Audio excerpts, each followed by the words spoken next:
bu keçip yürgen vakitte Seycan hocam, bu yer Vusun deyişken ki bugün Seycan hocam gibi bu yerde bir yer kelgen çağda her adamın ki ölmegenligi. Şu tayakni eğir yep ketkenligi işkeligini ufkan deyin keyin bu jurtga qaytyapti aksine yeniga. Basan bu dikemde bu mançılar ütüp ketiyor bu adam ölmepti depçi. Men qaytı seferde bir tevekkül bilen bir yolvasını öldürdü.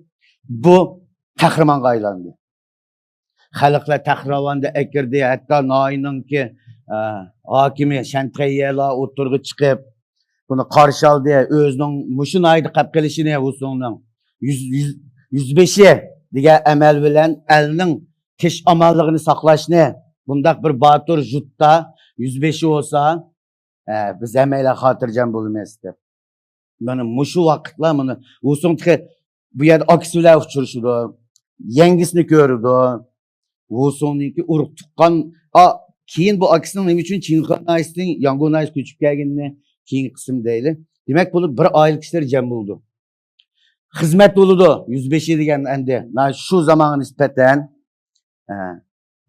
Sun sulolasi, Shimoliy Sun sulolasi shu vaqtga nisbatan bu 105 degan muqim kirimba bo'ldi. O'tkunlar ko'rishdi. Buningki Vusun'ning hayotidagi eng baxtli kunlar boshlangandi. Hem de ikincisi keldi, birincisinde hep olduk. Yolvas öldürüş, asli Vusun bir meslekte ne çıkıl psikolojisinin özgürlüğü bilen bir tevekküllük bilen uçurap kalgan Yolvas. Hem de Vusun'un kahramanlıkıdan Şiminşin'i öldürgeni.